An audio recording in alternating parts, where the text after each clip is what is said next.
Have you ever noticed how crypto has this habit of collapsing just when everyone finally feels confident? Like the moment people started talking about 125k Bitcoin and alt season is here, the entire market seems to go, actually no, and wipes out billions in a heartbeat. But here's the thing, this doesn't look like the end of the cycle. This looks exactly like the mid-cycle reset we've seen in every major bull run. Except this time it's happening for reasons way outside of crypto, reasons most people aren't even looking at. So today we're going to break down what's actually happening to the market, why this correction was inevitable, and what makes it different from previous cycles. We're also going to look at the specific triggers that could flip everything around again. And if you're new here, hi, I'm Paula. I break down crypto, markets, geopolitics, and global forces that move money. Because I believe if you understand what's going on out there, you'll make way better decisions in here. All right, let's get into it. Let's be honest, this correction didn't come out of nowhere. You could see it building. For weeks, leverage across the market was getting out of control. Open interest was climbing way too fast. Every tiny dip was met with retail piling into longs, convinced the breakout was seconds away. The markets don't reward that behaviour, they punish it. So what happened? Exactly what you'd expect. A big, brutal liquidation flush. More than $1 trillion in crypto value disappeared in 6 weeks, the largest drop since earlier this year. And trust me, that kind of move doesn't happen because someone tweeted something bearish. It happened because the market was overextended. Then we saw the Bitcoin ETFs. One major ETF recorded over 523 million in outflows in a single day. That's not bullish, but it's not the end of the world either. It just shows institutions were de-risking while the macro environment shifted. Leverage was high, liquidity was drying up, sentiment was overheated, and eventually something has to give. This is what a mid-cycle flush looks like. Not the top, not the blow-off peak, just the market taking a breath and shaking out the impatience. But here's the interesting part. This correction doesn't feel like the ones we've had before. It feels sharper, heavier, more emotional. And there's a reason for that. This time it's not just crypto reacting. We've seen Bitcoin dominance dropping during a crash. This is rare. Normally when everything pumps, money runs back to Bitcoin. And this time, money left altcoins and Bitcoin. That tells you this wasn't a crypto problem. It was a liquidity problem. The stablecoin supply is flat. When stablecoins grow, it means new money is entering the ecosystem. Right now, nothing. That means fresh liquidity hasn't arrived yet. EFT flows flipped negative. EFTs were supposed to be the institutional safety net, but right now they're in an outflow mode, temporarily. This doesn't mean institutions are done. It just means they're waiting. And whales aren't scared at all. Large wallets were distributing for weeks near the local top, and during the liquidation cascade, they bought. Quietly, strategically, exactly where retail panic sold. This is why you can't trust the emotional reaction of the crowd. The crowd panics, the whales position. Sentiments collapsed almost instantly. 1 week we were talking about 125k Bitcoin. A week later, it's crypto's dead again. This whiplash, this emotional compression, is classic mid-cycle behaviour.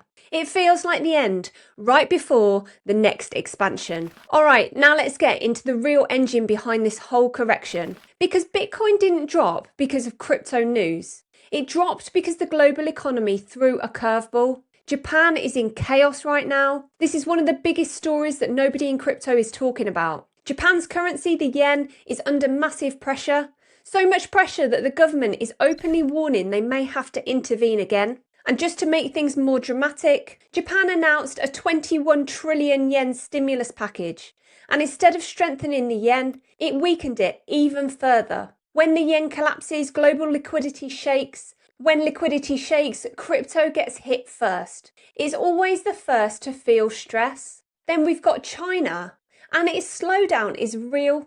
China's economy is facing serious issues, weak consumer demand, property market stress, liquidity squeezes, and manufacturing slowdowns. When China slows, global markets slow. And when global markets slow, investors de-risk fast. And the US can't cut rates right now. The Federal Reserve has one job: don't let inflation come back. And inflation is still too sticky, so they're delaying rate cuts. Markets hate that. No rate cuts equals tighter liquidity, equals risk assets fall. And then we've got Europe and the UK looking shaky. The European Central Bank is worried about recession. The Bank of England is stuck between rising costs and slowing growth. PMIs are weak across the board. So what you have is this perfect storm. Weak global growth, high rates, strong dollar, currency stress, and risk-off sentiment. Crypto didn't stand a chance in that environment. Not because crypto's weak, but because liquidity everywhere was tightening. Okay, so here's the good part. Let's talk about the things that could actually turn this around. Because yes, the correction was brutal, but the next catalysts, they're massive. Let's go through them. We've got the rate cuts. This is a big one. The moment central banks even hint at rate cuts, risk assets will react instantly. And here's the key dates to look out for. The Fed, December the 16th to 17th. The European Central Bank, December the 11th. The Bank of England, December the 18th.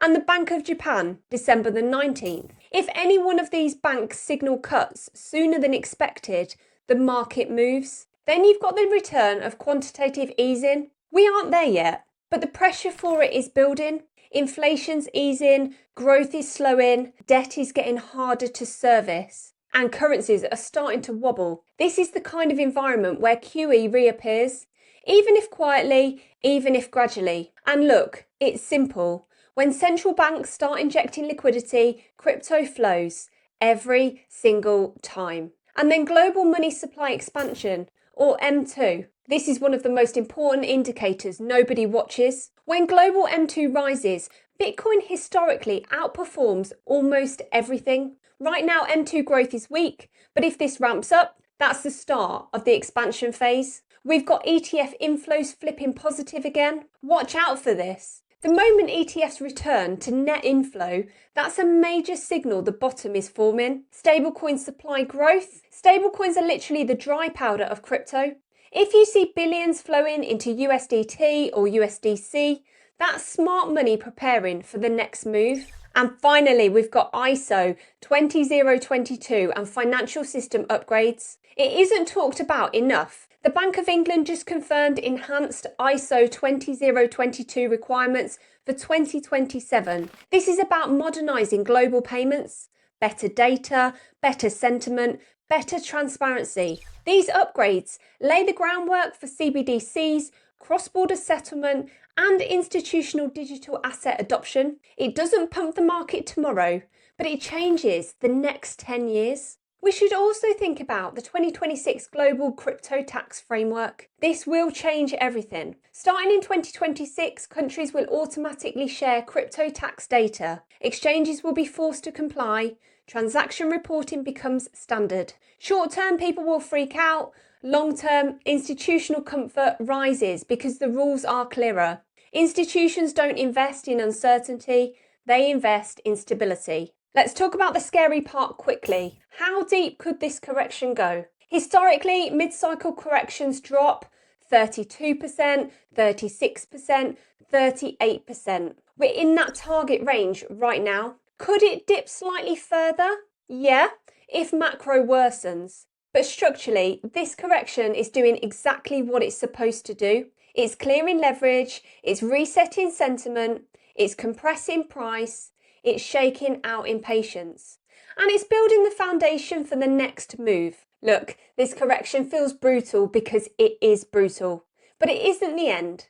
It's the reset, it's the cleansing, it's the inhale before the next exhale. This is how mid-cycle corrections work. They feel like the end right before the next phase begins. So tell me in the comments, which catalyst do you think hits first? Rate cuts, QE, ETF flows, Japan, something else entirely? And if you're watching this thinking, I don't want to go through all of this alone, just remember that's exactly why we built the Crypto Wolfpack community in the first place. So many retail traders feel isolated, confused, or just overwhelmed by the noise. And the whole point of the Crypto Wolf Pack is to change that. It's a place where normal people can actually connect, ask questions, read charts together, talk about the wider news, in a place where they feel like they're not figuring this market out in silence. And if you want to know the exact strategies we use to make money in both the bull market and the bear market, we've made a completely free lift-off course for you.